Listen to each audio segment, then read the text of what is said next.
Assalamualaikum warahmatullahi wabarakatuh.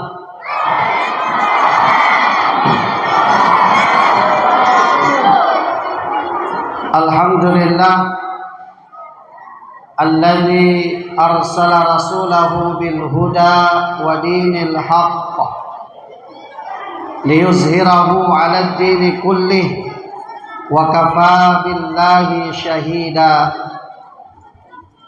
Wassalatu wassalamu ala asyrafil anbiya'i wal mursalin Sayyidina wa maulana Muhammad wa ala alihi wa sahbihi ajma'in, amma ba'd.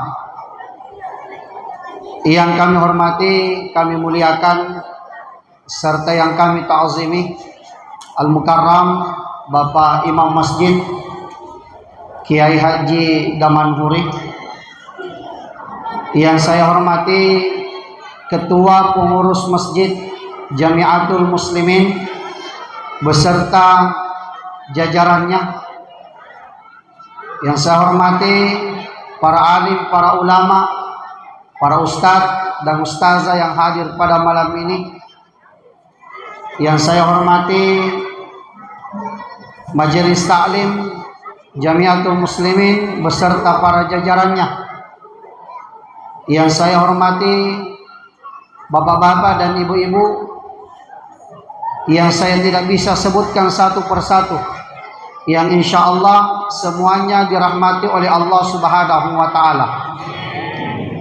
Pertama-tama mari kita menyatakan rasa syukur yang tak terhingga kehadirat Allah Subhanahu wa Ta'ala, karena atas segala limpahan rahmat yang Allah berikan kepada kita semua, sehingga pada malam ini sama-sama kita bisa berkumpul dalam rangka menghadiri acara yang sangat penting artinya bagi kita, yaitu peringatan Maulid Nabi besar Muhammad sallallahu alaihi wasallam.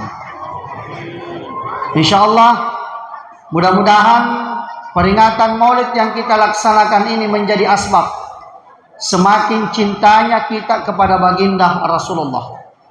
Karena orang yang cinta kepada Nabi, Rasulullah bersabda, "Wa man ahabbani kana ma'i fil jannah." Siapa yang mencintaiku, kata Rasulullah, maka dia bersamaku di dalam surga kelak nanti.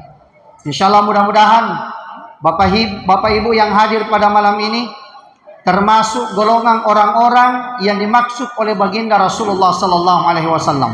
Amin ya rabbal alamin. Kemudian tak lupa pula kita bersalawat kepada junjungan baginda Rasulullah sallallahu alaihi wasallam. Allahumma salli wa sallim alaihi. Baginda Rasulullah yang diutus oleh Allah Subhanahu wa Ta'ala, yaitu sebagai rahmatan lil alamin. Hadirin dan hadirat yang dirahmati oleh Allah, ada hadis Nabi mengatakan, majalisul ilmi sa'ah, duduk-duduk sejenak mendengarkan ceramah agama, kata Rasulullah. Sejenak saja Bapak Ibu ya. Kalau saya ceramah insya Allah tidak lama Pak, mungkin hanya sekitar 3 jam saja. Idealnya kalau ceramah seperti ini kurang lebih 30 sampai 50 menit idealnya Pak. Ceramah itu sesuatu yang baik, betul. Tapi terkadang kala Bapak Ibu sesuatu yang baik itu bisa berubah menjadi celaan. Seperti kalau ada ceramah terlalu panjang, biasa berubah menjadi celaan Pak. Karena pernah ada kasus yang terjadi. Seorang ustadz yang ceramahnya sudah 1 jam 30 menit. Ada nenek-nenek menangis di belakang. Pak Ustaz menyangka, wah, kayaknya ceramahku bagus ini. Kenapa dia menangis di belakang? Maka ditambah ceramahnya sampai 2 jam. Tambah keras tangisannya itu nenek di belakang. Tapi Pak Ustaz ini salah sangka. Dia bilang dalam hatinya, kayaknya ceramahku tambah bagus ini. Kenapa? Tambah menangis di belakang. Setelah ceramah, ini Ustaz hampir itu nenek yang menangis. Dan bertanya, "Nek, kenapa tadi menangis? apakah ceramahku bagus? Maka nenek itu menjawab dengan mengatakan, tidak Ustadz, saya capek duduk. Bukan bagus ceramahnya, terlalu lama. Jadi ternyata dai atau kamu balik itu harus pandai-pandai melihat situasi dan kondisi. Harus pandai-pandai membaca. Sama dengan seorang imam. Imam masjid, Pak. Imam itu harus menjadi imam yang bijak. Betul? Sama kita punya Pak Imam ini, insya Allah bijak. Imam bijak itu adalah imam yang tidak mengukur kemampuan dirinya, tapi mengukur kemampuan jamaah. Karena jamaah itu beraneka ragam. Mulai dari anak-anak, remaja, dewasa, orang tua. Bahkan ada orang tua renta yang ikut berjamaah. Betul? Kalau banyak orang tua renta ikut berjamaah, maka sebaiknya imam tidak usah memanjangkan surahnya. Karena ada biasa imam tidak mengerti. Rakaat pertama setelah baca Fatihah, dia baca surah panjangnya 3 lembar, Pak. Bergetar lututnya orang tua di belakang. Apalagi yang asam urat dengan rematikas yang itu paling kasihan itu. Rakaat kedua 3 lembar lagi. Lari semua jamaahnya. Pemanya membersalam. Assalamualaikum warahmatullahi. Assalamualaikum warahmatullahi. Balik ke belakang Pak Imam. Sisa 1 orang. Pak Imam tanya, kemana semua? Katanya lari Pak Imam. Karena terlalu panjang bacaannya. Terus kau kenapa tidak lari? Saya pegang kuncinya masjid. Ternyata tinggal itu tukang pegang kunci masjid. Andai kata tidak pegang kunci masjid, Pak, lari juga. Baik, kita kembali tadi ke hadis Nabi. Majalisul ilmi sa'ah, kata Rasulullah. Duduk-duduk sejenak mendengarkan ceramah agama, kata Nabi. Khairum min alfi rak'ah. Itu lebih baik daripada salat sunnah 1000 rakaat. Hebatnya Pak dengar ceramah. Lebih baik daripada salat sunnah 1000 rakaat. Saya mau tanya kepada Bapak Ibu semua. Sudah pernah salat sunnah 1000 rakaat 1 malam? Bapak-bapak sudah pernah, Pak? Ibu-ibu sudah pernah? 1000 rakaat 1 malam sudah pernah? Pak Imam? Belum Pak Imam? Ustaz sudah, Pak? Belum juga? Terus terang, saya juga belum pernah. Tapi pada kesempatan ini kita coba. Caranya gampang. Bagaimana caranya? Caranya hanya duduk tenang. Dengar hikmah maulid. Khairum min alfi rak'ah. Itu lebih baik daripada salat sunnah 1000 rakaat. Kenapa salat sunnah? Kenapa mendengarkan ceramah lebih baik daripada salat sunnah? Karena kalau kita salat sunnah, Bapak Ibu, hanya 1 yang kita dapat. Pahala. Betul? Tapi kalau dengar ceramah, 2 yang kita dapat. 1 dapat pahalanya, 2 dapat ilmunya. Ini yang penting, ilmunya. Makanya Nabi mengatakan, duduk mendengarkan ceramah lebih baik daripada salat sunnah 1000 rakaat. Itu bagi mendengarkan. Kalau mendengarkan dapat 2, pahala dan ilmu. Tapi andai kata ada orang berbicara, kan biasa begitu Pak ya. Biasa kalau ada ustaz yang ceramah di atas, ada juga ceramah di bawah. Utamanya biasa perempuan, ibu-ibu. Tapi bukan ibu-ibu di sini, bukan. Ibu-ibu sana jauh, tapi pindahan dari sini. Ada biasa seperti itu. Kalau ceramah kita di atas, ceramah di bawah. Selesai postas ceramah, belum selesai ceramahnya dia, Pak. Tidak tahu apa pembahasannya. Karena memang kodratnya perempuan itu suka bercerita, Pak. Biar bukan urusannya dicerita juga. Makanya perempuan itu paling banyak menampung dosa itu di mulutnya. Sehingga perempuan kalau menangis, apanya lah tutup? Apanya tutup, Bu? Apanya? Mulutnya dia tutup. Seolah-olah dia tangis itu dosa yang ada di mulutnya. Beda laki-laki, Pak. Laki-laki itu kalau menangis, apanya dia tutup? Apanya, Pak? Matanya dia tutup. Kenapa? Sebab laki-laki itu paling banyak menampung dosa itu matanya. Karena senang melihat sesuatu diharamkan Allah. Senang, Pak? Senang. Jujur sudah. Ustaz juga senang. Ustaz juga. Sehingga laki-laki kalau menangis matanya ditutup. Tidak ada, Pak, laki-laki kalau menangis mulutnya tutup. Tidak ada. Kalau ada laki-laki menangis mulutnya tutup, yakin dan percaya bencong itu. Kenapa dia tangis? Itu dosa yang ada di matanya. Itulah hebatnya mendengarkan ceramah. Kalau kita mendengarkan ceramah, insya Allah mendapatkan dua. Satu dapat pahalanya, kedua dapat ilmunya. Baik Bapak Ibu yang dirahmati oleh Allah. Malam ini kita memperingati Maulid. Betul? Maulid itu Bapak Ibu adalah acara yang bersifat peringatan. Sehingga di spanduk tertulis memperingati atau peringatan. Betul? Dalam Islam ada namanya peringatan, ada namanya perayaan. Perayaan dengan peringatan itu beda. Kalau peringatan boleh bergeser dari tanggalnya. Seperti Maulid, tanggal berapa Bapak Ibu Maulid?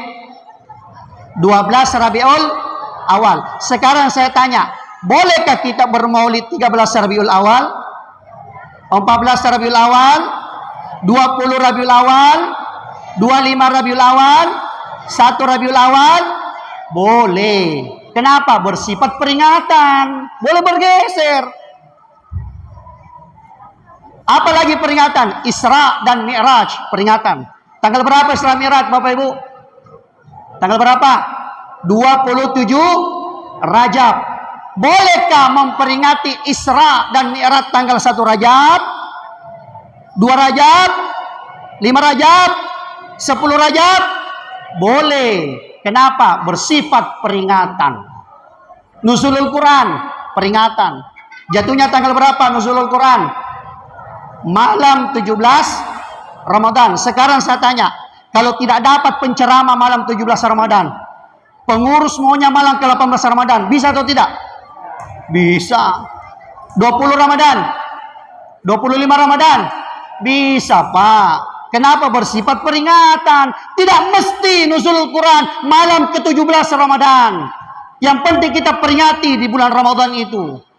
Tidak usah terlalu kaku. Kenapa? Bersifat peringatan yang tidak boleh bergeser perayaan. Dalam Islam hari raya ada 3. 1 Idul Fitri. Jatuhnya tanggal berapa Idul Fitri? Tanggal berapa? 1 Syawal. Dan salat sunnah Idul Fitri harus dilaksanakan 1 Syawal. Betul? Atau ada sini pernah salat Idul Fitri 3 Syawal? 5 Syawal ada? Tidak pernah Pak. Makanya Ustadz itu Pak, Ustadz itu jatahnya khutbah Idul Fitri hanya 1 kali 1 tahun Pak. Ada di sini Ustadz pernah khutbah Idul Fitri 2 kali 1 tahun ada? Tidak ada. Kenapa? Bersifat hari raya, tidak bisa bergeser. Yang kedua hari raya dalam Islam, Idul Adha. Tanggal berapa Idul Adha? 10 Zulhijjah, bukan Zulkifli. Apalagi Zulfikar.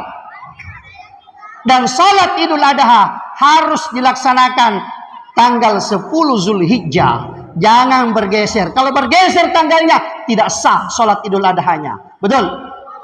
Yang ketiga, hari raya dalam Islam yaitu adalah hari Jumat.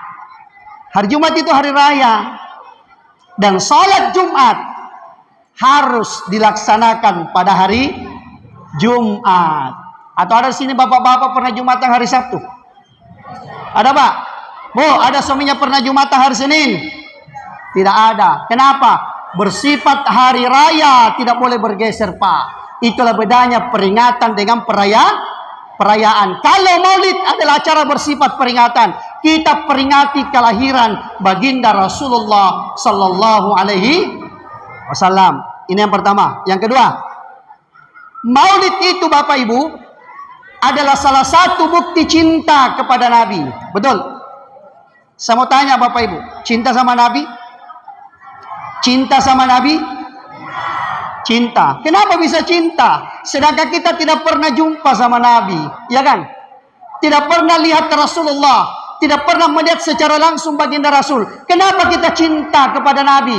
Karena ternyata kecintaan itu timbul dengan sendirinya kepada baginda Rasulullah Sallallahu Alaihi Wasallam. Nah, sekarang menjadi pertanyaan, bagaimana cara mencintai Nabi? Jadi cinta kepada Nabi itu Bapak Ibu caranya banyak. Termasuk salah satu caranya bermaulid. Jadi orang yang bermaulid adalah orang yang cinta kepada Nabi. Yang kedua, cara cinta kepada Nabi, baca Al-Barazanji seperti tadi. Barazanji. Jadi kalau ada orang yang membaca Barazanji, itu cinta sama Nabi. Karena Barazanji itu adalah sejarahnya Nabi. Sejarahnya Nabi itu Barazanji, Pak. Biasanya kalau kita orang Bugis Makassar, kalau beli rumah baru, baca Barazanji, betul? Betul, Pak ya? Beli mobil baru, baca Barazanji. Naik haji, baca Barazanji. Orang mapaci malam pengantin, Pak, baca Barazanji. Akikah, baca Barazanji. Sekarang saya tanya, kenapa baca Barazanji? Kenapa baca Barazanji? Mau tahu? Mau tahu, Pak? Mau tahu? Mau tahu aja atau mau tahu banget? Banget. Kenapa baca Barazanji? Karena itu di Barazanji, Bapak Ibu, itu terdapat 3 doa dahsyat. Doa besar dalam Barazanji itu. Setiap kita membaca pasal, memulai pasal itu Bapak Ibu, karena 19 pasal itu Barazanji, itu selalu dibaca itu doa dahsyat itu, doa besar itu. Apa doanya? Allahumma salli wa sallim wa barik alaih. Itu doanya. Allahumma, ya Allah, salli, rahmatilah, wa sallim, selamatkanlah, wa barik, dan berkahilah, alaih, kepada junjungan kami. Jadi siapa yang beli mobil baru baca Barazanji, insya Allah mobilnya dirahmati, mobilnya diselamatkan, mobilnya diberkahi oleh Allah. Siapa beli rumah baru baca Barazanji, insya Allah rumahnya dirahmati, rumahnya diselamatkan, dan rumahnya diberkahi oleh Allah Subhanahu wa taala. Siapa yang mau berangkat pergi haji umrah baca Barazanji, insya Allah dirahmati, diselamatkan, dan diberkahi oleh Allah Subhanahu wa taala. Itulah sebabnya kenapa baca Barazanji. Jadi orang baca Barazanji adalah orang yang cinta kepada Nabi. Yang ketiga, cara cinta kepada Nabi, yaitu dengan cara mempelajari sejarahnya Nabi. Sejarah kelahirannya. Karena Nabi kan punya sejarah. Dan itu dikupas di mana? Dikupas di dalam kitab Al-Barazanji, Pak. Itu Nabi. Kelahirannya Nabi. Itu dikupas dalam Al-Barazanji. Karena Nabi itu bukan manusia biasa. Itu Nabi, Bapak Ibu, adalah manusia lain daripada yang lain. Tidak sama dengan kita. Karena Nabi itu mempunyai banyak keistimewaan. Apa keistimewaannya baginda Rasulullah, Bapak Ibu? Yang pertama, itu Nabi, Bapak Ibu, Nabi sebelum dilahirkan atau ke malam kelahirannya Rasulullah, itu Siti Aminah, ibunya Nabi, itu didatangi oleh Jibril. Ini malam kelahirannya Nabi. Siti Aminah didatangi oleh Jibril. Ada di sini ibu-ibu, waktu malam kelahiran pernah didatangi Jibril? Ada? Ada, Bu? Tidak ada. Siti Aminah didatangi. Apa tujuannya Siti Aminah mendatangi? Jibril mendatangi Siti Aminah pada malam kelahiran. Tujuannya ada 2. Satu, memberitahukan kepada Siti Aminah bahwa wahai Aminah, besok engkau akan melahirkan seorang pembesar dunia, kata Jibril. Kenapa diberitahu Siti Aminah, Pak? Karena Siti Aminah tidak tahu kalau besok melahirkan. Kenapa tidak tahu? Karena pada diri Siti Aminah tidak ada tanda-tanda kehamilan. Itu Nabi Muhammad waktu dikandung tidak sama waktu kita dikandung. Karena tanda-tanda kehamilan itu pada diri Siti Aminah tidak ada. Apa tandanya kehamilanmu? Apa? Besar perut, betul? Itu Siti Aminah, waktu dia kandung Nabi Muhammad, tidak besar perutnya Siti Aminah. Kenapa tidak besar perutnya? Sebab yang dikandung Siti Aminah bukan manusia biasa, Pak. Yang dikandung apa? Nur, fauqa nur. Cahaya di atas cahaya. Yang dikandung Siti Aminah cahaya. Makanya perutnya Siti Aminah tidak membesar. Sebab yang dikandung Siti Aminah itu cahaya, Pak. Yang dikandung. Cahaya yang dikandung luar biasa. Nur Muhammad. Bukan Muhammad Nur. Kalau Muhammad Nur itu nama orang. Nur Muhammad, cahaya yang dikandung sehingga perutnya tidak besar. Yang kedua, apa tanda kehamilan, Bu? Ngidam, ya kan? Siti Aminah tidak ngidam. Yang ketiga, tandanya kehamilan bagi perempuan, menstruasi tertahan. Betul, Bu? Siti Aminah setiap bulan menstruasinya lancar. Itu menurut sejarah. Jadi tidak ada memang tanda-tanda kehamilan pada diri Siti Aminah. Makanya Jibril datang memberitahukan kepada Siti Aminah, besok kamu akan melahirkan seorang pembesar. Dikasih tahu. Yang kedua, apa tujuannya Jibril mendatangi Siti Aminah? Mengantarkan doa. Suruh baca Siti Aminah ini doa supaya mudah melahirkan. Dan ini doa bukan hanya Siti Aminah saja bisa baca. Ibu-ibu yang mau melahirkan di sini silakan baca ini doanya. Bapak-bapak baca juga karena dia yang bikin. Ya. Jadi suami, Pak, doakan istrinya kalau mau melahirkan. Jadi kalau sudah di bulannya bulan ke-9, Pak, sudah dibacakan ini doa supaya mudah melahirkan 3 kali pagi, 3 kali malam. Atau kalau misalnya istri mau melahirkan, ambil air toh. Dibacakan ini doanya. Tidak usah pergi cari orang pintar, pergi cari Pak Imam untuk baca doa, tidak usah. Cukup suaminya bacakan ini doanya. Mau doanya? Mau doanya Siti Aminah waktu melahirkan, mau? Mau? Ikut bismillahirrahmanirrahim. Tidak jadi, kecil suaranya di belakang. Bismillahirrahmanirrahim. U'idzuhu. U'idzuhu. U'idzu. Bukan u'isu. Kalau u'idzu, insya Allah pagi keluar. Tapi kalau u'isuhu, lari masuk kembali. U'idzuhu billahil wahidis somadi min syarri kulli dhi hasadin. Itu doanya. U'idzuhu billahil wahidis somadi min syarri kulli dhi hasadin. Inilah yang dibaca Siti Aminah ketika Nabi Muhammad dilahirkan. Ibu-ibu yang mau melahirkan, baca di doanya. Bapak-bapak kalau sudah bulan ke-9 istrinya, bacakan doanya, Pak. Insya Allah mudah melahirkan, Pak. Tapi nanti di bulan ke-9, Pak. Jangan bulan ke-7 atau 8. Keluar gitu. Saking manjurnya nih doa. Nanti bulan ke-9 baru dibacakan. Insya Allah mudah melahirkan. Tadinya mau sesar, Pak. Tidak jadi sesar. Kenapa? Ada doanya ini. Yang diajarkan oleh Jibril kepada Siti Aminah. Itu yang juga kita bisa baca ketika ada istri kita yang mau melahirkan. Baik Bapak Ibu yang dirahmati oleh Allah. Kemudian selanjutnya, yang kedua, keistimewaannya Nabi Bapak Ibu. Ketika baginda Rasulullah dikandung oleh ibunya, pada waktu itu banyak yang bergembira. Apa saja yang bergembira pada waktu itu? Yang pertama, pohon kayu ikut bergembira. Siapa yang mengatakan? Syekh Ja'far dalam kitab Al-Barzanji. Itu di Barzanji ada kalimat seperti ini di pasal 4.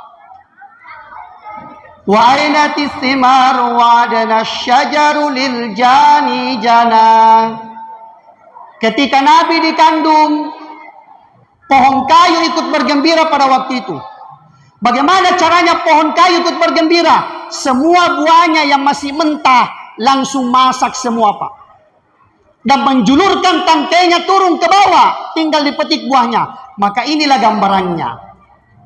Ini pohon maulid. Kenapa dihadirkan ini pohon ketika bermaulid? Sebab ini pohon gambaran.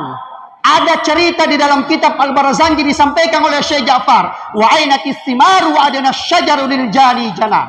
Pohon kayu ikut bergembira dengan cara semua buahnya langsung masak. Makanya ditusuk telur masak. Ada telur mentah, Bu? Ada? Tidak ada. Ini gambarannya. Jadi ulama-ulama kita dulu ketika bermaulid menghadirkan ini pohon bukan hanya sekedar menghadirkan, tapi ternyata ada dasarnya dalam Al-Barzanji. Tidak percaya, buka Barzanji pasal 4. Wa inatis thimar wa adana syajaru lil jani jana. Pohon kayu ikut bergembira, Pak. Dan ini pohon, saya katakan pohon aneh, Pak. Kenapa aneh? Batangnya batang pisang, tangkainya bertangkai bambu, buahnya berbuah telur, daunnya berdaun uang 5.000. Kemudian akarnya berakar ember cat Aries.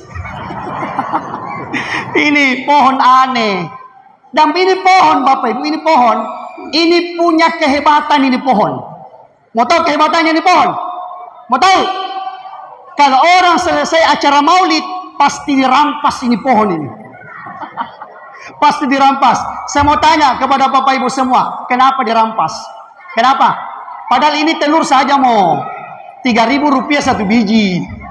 Kenapa dirampas? Kenapa Bapak Ibu dirampas? Karena gembira. Maka begitulah kegembiraannya dulu pohon kayu.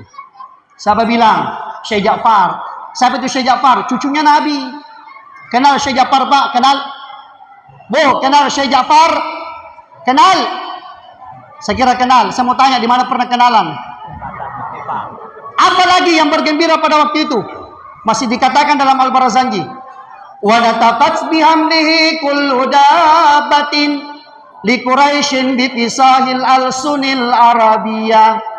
Yang bergembira pada waktu itu bukan hanya pohon kayu, tapi yang bergembira adalah binatang. Bagaimana caranya gembira binatang? Bi al-sunil arabiyah. Mereka berbicara dengan bahasa Arab yang fasih. Percaya Pak? Kalau binatang bicara bahasa Arab? Percaya? Bu, percaya? Sekarang saya tanya, ibu-ibu, bapak-bapak, pernah lihat kambing bicara di TV? Ayam bicara di TV? Pernah? Pernah Pak? Sapi bicara di TV? Pernah lihat? Ikan bicara di TV? Pernah lihat?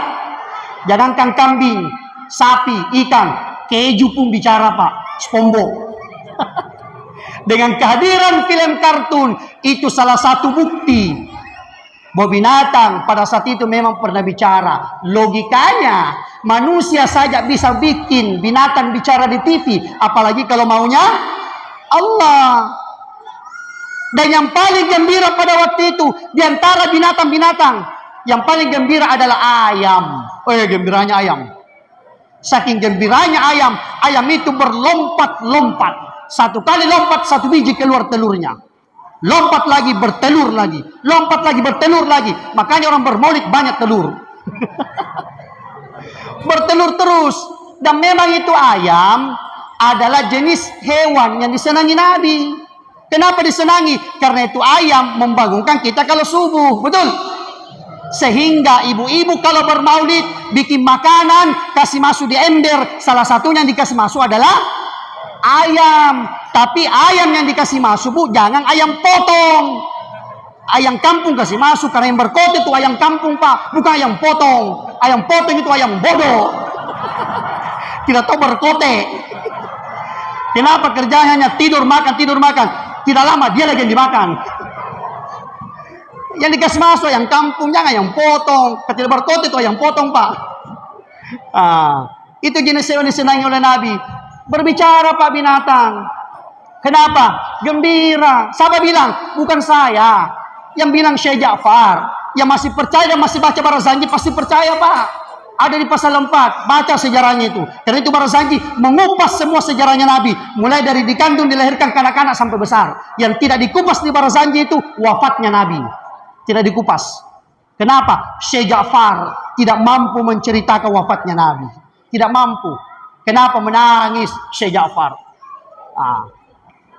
Kemudian ketika Nabi dilahirkan, ini sudah dilahirkan Nabi.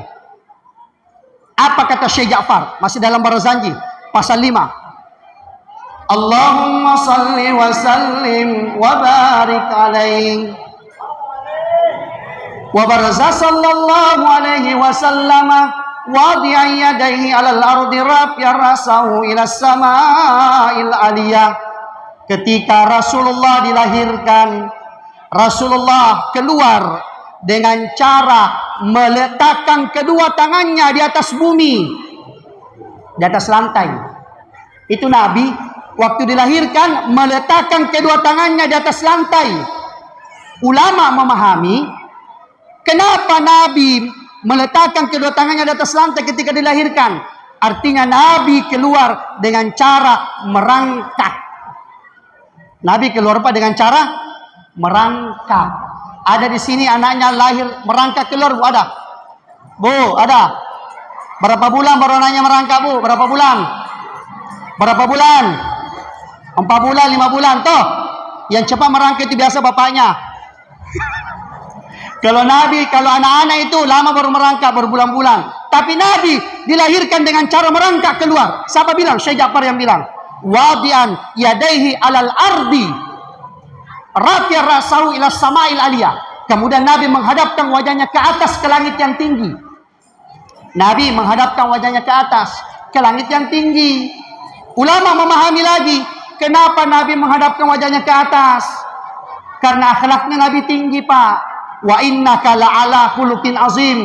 Karena sesungguhnya engkau Muhammad memiliki akhlak budi pekerti yang baik. Itulah hebatnya Nabi, Pak. Beda dengan kita, Pak, itu Nabi beda. Tidak sama, Pak. Apalagi dikatakan Syekh Ja'far masih dalam Al-Barzanji. Wa ulida sallallahu alaihi wasallam nazifan maktunan maqtuwas surri biyadil qudratil ilahiyah. Rasulullah ketika dilahirkan nazifan. Rasulullah itu nazifan, bersih. Jadi Nabi waktu dilahirkan itu bersih, nazifan, bersih. Tidak ada darah. Tidak sama dengan kita waktu lahir, banyak darah toh. Bu, banyak darah. Nabi tidak ada darah waktu dilahirkan. Makanya pada waktu mengandung Nabi Muhammad, dikandung Nabi Muhammad, itu Siti Aminah lancar tiap bulan menstruasinya. Sudah keluar di situ. Kalau kita tertahan sehingga pada waktu melahirkan banyak darah keluar. Tapi kalau Siti Aminah tidak. Nabi Muhammad dilahirkan keluar nazifan, bersih, tidak ada darah, Pak, bersih. Mahtunan.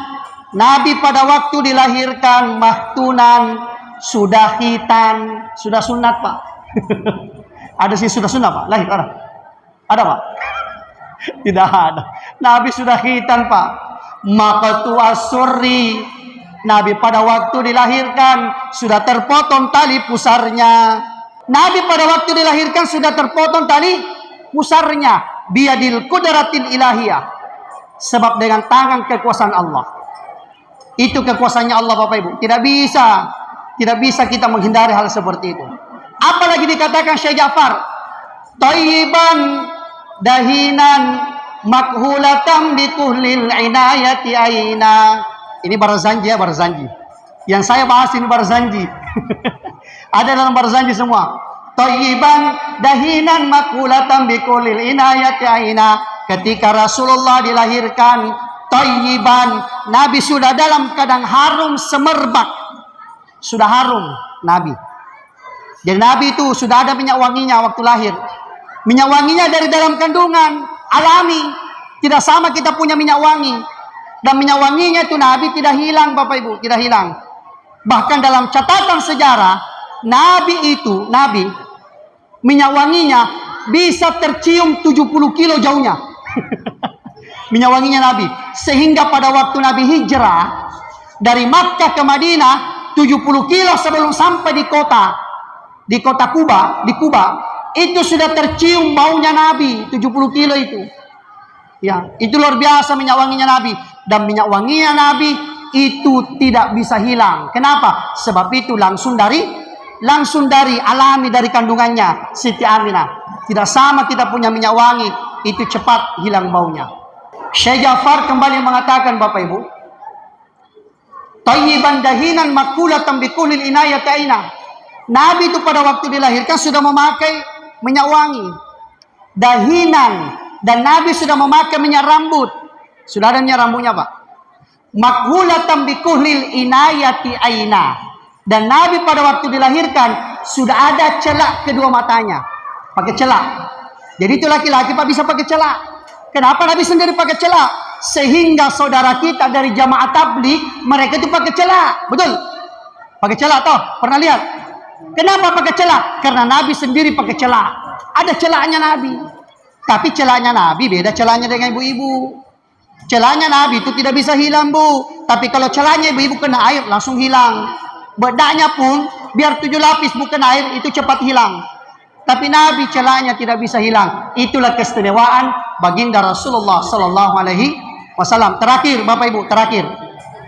Nabi itu sebelum wafat, Nabi mempunyai 2 pesan secara garis besar. Apa pesannya baginda Rasul? Yang pertama, an-nisa, jaga Jaga perempuan. Jadi bapak ibu yang punya anak perempuan, minta tolong dijaga anak perempuannya.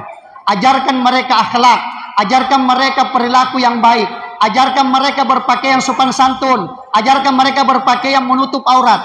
Jangan sampai gara-gara anak perempuan kita, orang tuanya bisa masuk ke dalam neraka. Yang kedua, pesannya Nabi bapak ibu, as-sholat.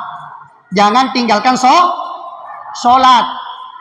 Dan tidak ada alasan meninggalkan sholat, tidak ada. Utamanya salat subuh. Tidak ada alasan bu tinggalkan salat subuh. Apa alasannya? Ustadz terlambat bangun. Jam berapa bangun kah? Jam 6 Ustadz. Oh tidak masalah. Maafi muskilah, bangun, ambil air wudhu, kemudian langsung salat subuh. Kalau tidak rasa waktu subuh toh. Tapi jangan begitu terus. Setiap hari jam 6 salat subuhnya. Ya mungkin karena sewaktu-waktu tidak rasa waktu subuh. Kecapean dari perjalanan jauh, lembur di kantor, tiba di rumah jam 1, jam 2 tengah malam, tertidur lelap, jam 6 pagi baru terbangun. Maafi muskilah, tidak ada masalah. Bangun, ambil air wudhu, kemudian langsung sholat subuh. Yang salah kalau dengar azan di masjid. As-salatu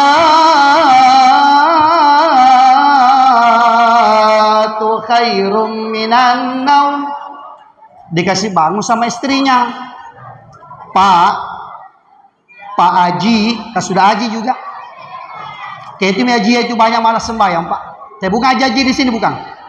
Haji sana jauh ya. Tapi pindahan dari sini. Karena ada biasa itu sudah Haji tapi malasnya sembahyang. Waktu mau berangkat haji, 1 bulan sebelum berangkat haji, rajin ke masjid Pak. Sampai dia berangkat haji, pulang dari haji masih rajin ke masjid. Bulan kedua sudah hilang. Kenapa? Sudah kotor sorban putihnya. Ya, kalau orang sudah haji harus rajin ke masjid, betul? Iya. Dikasih bangun sama istrinya, Pak Haji, bangun sudah. Orang sudah azan di masjid. Lantas Pak Hajinya bilang, sebentar sudah, karena posas bilang bisa jam 6. Itu yang salah. Dengar azan, bangun, ambil air wudhu, datang ke masjid. Karena buat apa masjid kita cantik, megadang, indah, kalau subuh isinya hanya 3 saf. 3 orang juga. 3 saf tapi 3 orang. 1 saf Pak Imam, 1 saf tukang azan, 1 saf istrinya Pak Imam. Ada biasa mesti kalau subuh begitu, kasihan sekali. Tapi di sini insya Allah banyak jamaahnya kalau subuh di sini. Ya, ada anaknya, bawa anaknya ke masjid berjamaah. Sebagai generasi, betul? Ada bilang, Ustadz, saya anakku tidak kubawa ke masjid. Kenapa? Ribut, lari-lari. Tidak apa-apa, namanya saja anak-anak begitu. Yang salah kalau bapaknya yang berkumis, baku kejar-kejar di masjid. Itu yang harus ditoki kepalanya. Tapi kalau anak-anak, wajar. Ini anak-anak generasi, ya kan? Pak, ada saatnya kita semua sudah tidak ada. Siapa yang menggantikan? Anak-anak kita ini Pak. Ini semua menggantikan Pak. Ini generasi-generasi semua. Ini nanti ketua masjid di depan ini. Ketuanya. Itu sekretarisnya sana itu. Itu bendahara. Ini tukang bawa proposal ini.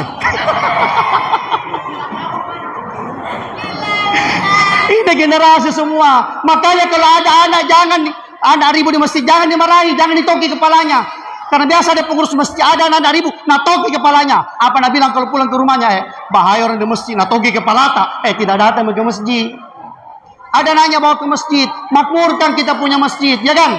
Sehingga Bapak Ibu, yang azan subuh, ketika membaca as-salatu khairum minan naum, itu harus panjang as-salanya, pendek an-naum. Seperti azannya Makkah. Itu Makkah, Madinah. Kalau azan, panjang as-salanya, pendek an-naum. Tidak percaya Pak? Bu, tidak percaya? Coba-coba mikir sana. Mau ke Makkah? Bu, mau ke Makkah Bu? Pak, mau ke Makkah Pak? Mau pergi ya haji? Mau pergi umrah? Mau? Daftar dulu. Nah, itu di Makkah, Madinah kalau azan, panjang as-salanya, pendek an-naum. As-salatu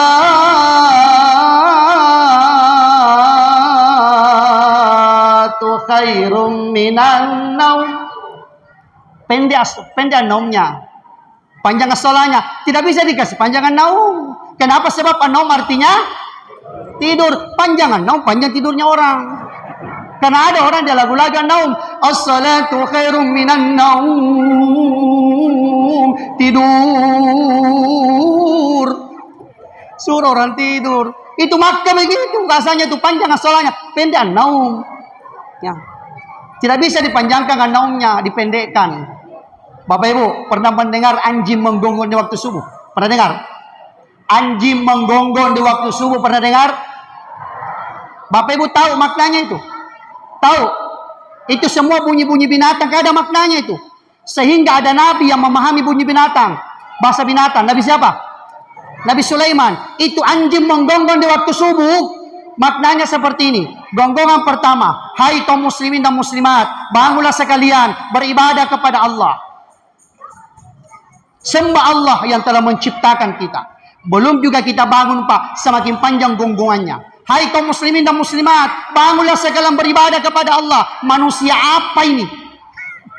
Taunya saja makan nikmatnya Allah, tapi tidak tahu mensyukuri. Bahayanya itu Pak, dibilang-bilangi sama anjing. Belum juga bangun, maka gonggongannya semakin panjang dengan mengatakan, hai kaum muslimin dan muslimat, bangunlah beribadah kepada Allah. Saya ini adalah makhluk yang paling hina diciptakan oleh Allah.